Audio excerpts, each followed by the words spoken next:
Subscribe करिए rising Uttar Pradesh को और दबाइए इस बेल आइकन को ताकि आप पाएं यूपी की न्यूज अपने मोबाइल पर सबसे पहले।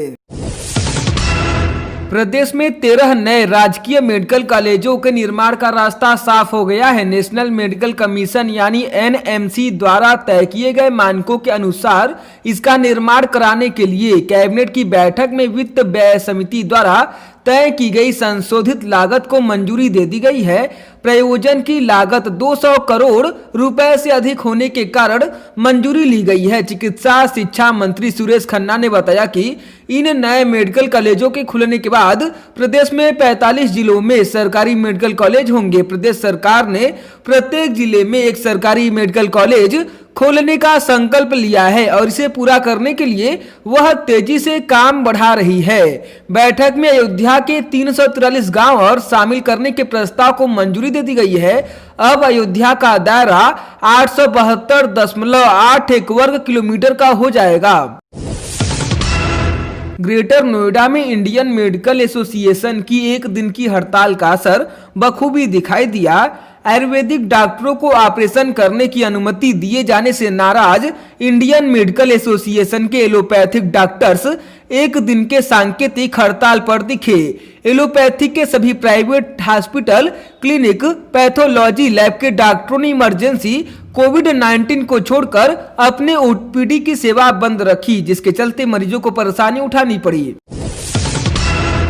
प्रदेश के बहुचर्चित बिकरू कांड के मुख्य आरोपित विकास दुबे की चाकरी करना शिवराजपुर गांव के विकास ग्राम अधिकारी को महंगा पड़ गया। एसआईटी की रिपोर्ट के आधार पर डीडीओ ने उन्हें निलंबित कर दिया। उन्हें बिधनु ब्लॉक से संबद्ध कर दिया गया है। वीडियो और विकास के बीच अच्छी जुगलबंदी थी। दोनों के बीच फोन पर बातचीत के भी साक्ष्य मिले थे। शिवराजपुर के बीडीओ पर भी कार्रवाई की तलवार लटक रही है। इस पर शासन फैसला करेगा। भारत नेपाल सीमा से सटे महाराजगंज जिले के सदर कोतवाली के बांसपार बैजौली गांव में 6 साल के बच्चे के अपहरण से सनसनी फैल गई। अपहरण के बाद बच्चे के पिता और व्यापारी दीपक गुप्ता के घर पर एक पत्र फेंककर अपहरणकर्ताओं ने 50 लाख की फिरौती मांगी है। इस पूरी घटना को पुलिस ने पहले दबाने की कोशिश की, लेकिन मामला मीडिया में आने के बाद कोतवाली पुलिस ने अपहरण का मुकदमा दर्ज कर अपहृत पीयूष की बरामदगी के लिए 4 टीमें लगा दी हैं। बलरामपुर में समाजवादी पार्टी के पूर्व विधायक से भूमाफिया व गैंगस्टर घोषित हो चुके आरिफ अनवर हाशमी पर लगातार कार्रवाई जारी है। डीएम के आदेश पर भारी पुलिस बल के साथ पूर्व विधायक की करीब 50 करोड़ से अधिक की अवैध संपत्तियों के कुर्की की कार्रवाई की गई। पूर्व विधायक पर धोखाधड़ी, जालसाजी, सरकारी जमीनों पर कब्जा जैसे कुल 20 मुकदमे दर्ज हैं। पूर्व विधायक इस समय जेल में बंद है। कार्रवाई के दौरान भारी संख्या में पुलिस बल, सीओ व एसडीओ मौजूद रहे। चीन को छोड़कर नोएडा में मोबाइल फोन और आईटी उत्पादों की डिस्प्ले यूनिट बनाने का कारखाना स्थापित कर रही messrs Samsung display Noida private limited को मुख्यमंत्री योगी आदित्यनाथ की अध्यक्षता में हुई कैबिनेट बैठक में विशेष प्रोत्साहन मंजूर किए गए। कंपनी को उत्तर प्रदेश इलेक्ट्रिकल्स विनिर्माण नीति 2017 के तहत पूंजी उत्पादन, भूमि हस्तांतरण पर स्टाम्प ड्यूटी में छूट दी जाएगी। इस विशेष प्रोत्साहनों के वजह से राज्य सरकार पर अगले 5 वर्षों के दौरान 250 करोड़ रुपए का वित्तीय भार आएगा। मुख्तार अंसारी के बेटे अब्बास अंसारी के खिलाफ एसटीएफ ने चार्जशीट दाखिल की है। अब्बास के खिलाफ महानगर कोतवाली में एफआईआर दर्ज की गई थी, जिसकी विवेचना एसटीएफ कर रही थी। प्रभारी एसटीएफ विशाल विक्रम सिंह के मुताबिक विवेचना में सामने आया कि आरोपित अब्बास अंसारी ने आयुध नियमों का उल्लंघन किया है। 3 जनवरी 2020 को आरोपित के खिलाफ धोखाधड़ी की रिपोर्ट दर्ज की गई थी। विवेचना के दौरान अलग अलग व प्रतिबंधित बोर के असहले बरामद किए गए। यही नहीं, मानक से ज्यादा कारतूस भी मिले थे। खातेदार किसान की मृत्यु के बाद खतौनी में उत्तराधिकारी के तौर पर अपना नाम दर्ज कराने के लिए भटक रहे लोगों को सरकार बड़ी राहत देने जा रही है। प्रदेश के सभी गांवों में निर्विवाद उत्तराधिकारी यानी वरासत को दर्ज कराने के लिए 15 दिसंबर से 15 फरवरी तक अभियान चलेगा।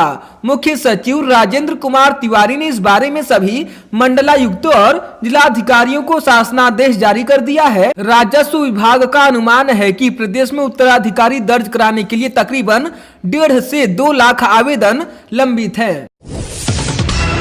कोरोना वैक्सीन आने का वक्त भले ही अभी तय न हो, मगर उनको सुरक्षित रखने के लिए तैयारियां जोरों पर हैं। केंद्र सरकार ने कोरोना वैक्सीन सेंटर में 4 आइस लाइन रेफ्रिजरेटर यानी ILR भेज दिए हैं। इसमें वैक्सीन की कोल्ड चेन मेंटेन रखने में मदद मिलेगी। कोरोना वैक्सीन के लिए ऐशबाग में स्टोरेज सेंटर बनाया जा रहा है। यहां करीब 10 लाख रुपए की लागत से सेंटर का निर्माण कराया जा रहा है।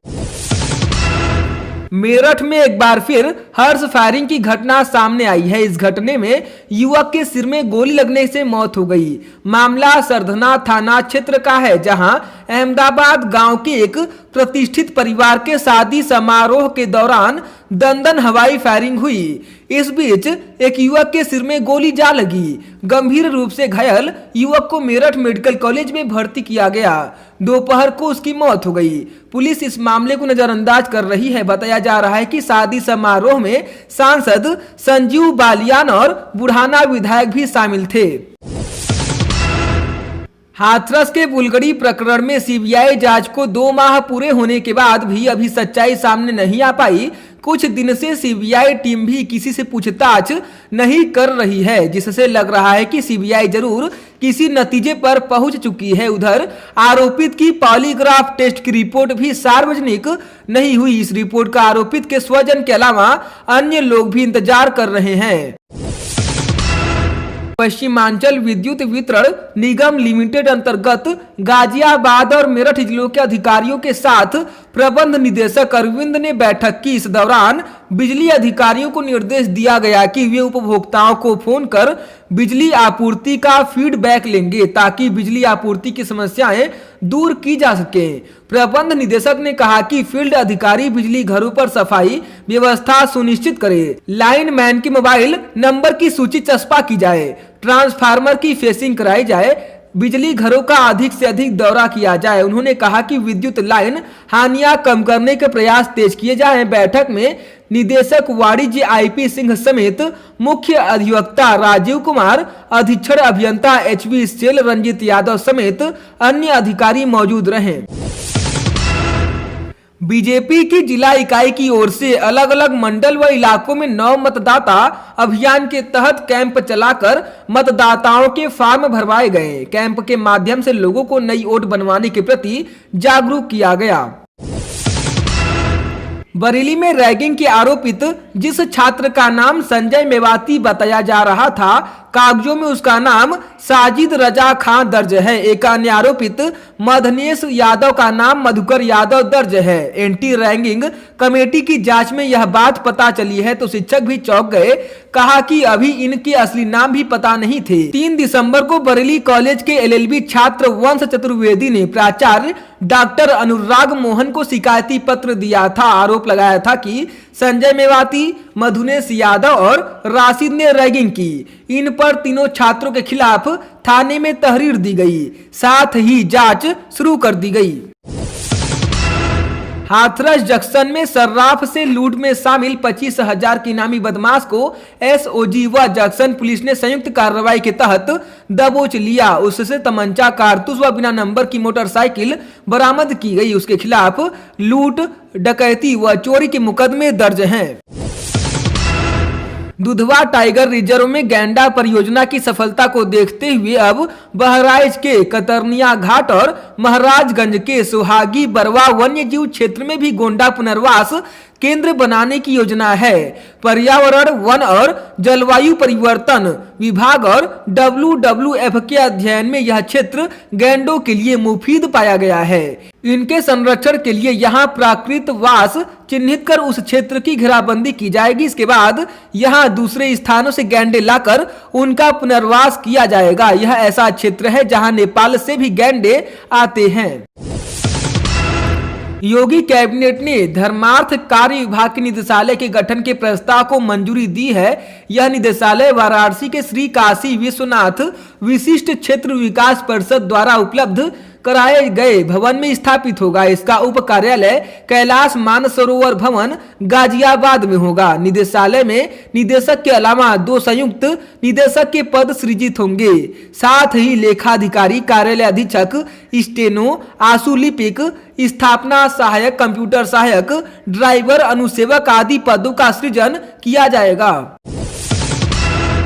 गोरखपुर पुलिस ने एटीएम से छेड़छाड़ कर करोड़ों रुपए निकालने वाले गैंग का पुलिस ने राजफास किया है। गिरोह के 3 सदस्यों को गिरफ्तार कर 13 एटीएम कार्ड, 23,500 रुपए, 3 मोबाइल और 1 चिमटा बरामद किया है। एक लग्जरी कार भी पुलिस के हाथ लगी है। हालांकि गिरोह का एक सदस्य नहीं मिला है, जिसकी तलाश में दबिश दी जा रही है।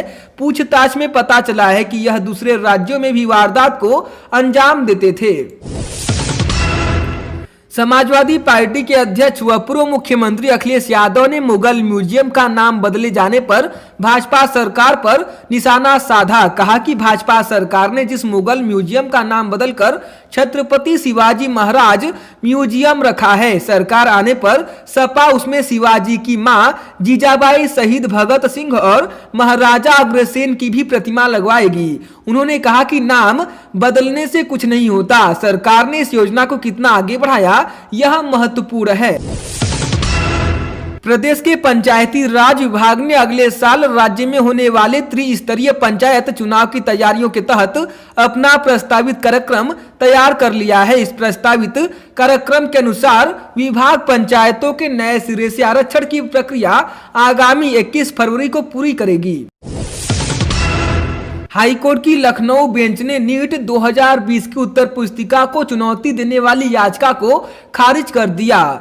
न्यायालय ने सब्जेक्ट एक्सपर्ट की राय पर भरोसा करते हुए कहा कि याचिका में उठाए गए विवादित प्रश्नों पर सब्जेक्ट एक्सपर्ट विचार कर चुके हैं। वह उत्तर पुस्तिका के संबंधित जवाबों को सही पाया गया है। प्रदेश में जबरन धर्म परिवर्तन का एक सनसनीखेज मामला सामने आया है। जानकारी के मुताबिक हरदोई की एक महिला ने अपने होने वाले पति पर धर्म परिवर्तन का दबाव बनाने का आरोप लगाया है। महिला ने इस पूरे मामले की शिकायत पुलिस से की है। शिकायत मिलने के बाद पुलिस भी हरकत में आ गई है। फिलहाल मामले की तफ्तीश के आदेश दे दिए गए हैं। पूरा मामला शाहाबाद इलाके के एक गाँव का बताया जा रहा है।